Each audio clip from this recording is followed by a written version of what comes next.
Today I decided to put in a aftermarket inline filter called Magnifying. It's magnetic.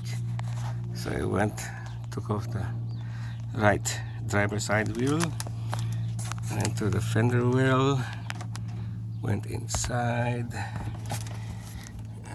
You can see. Found the return line from the radiator. That's the one closest to the driver's side.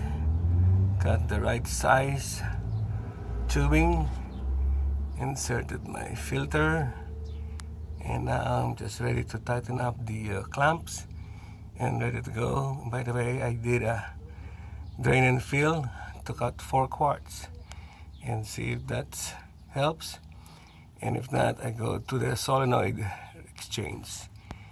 All right.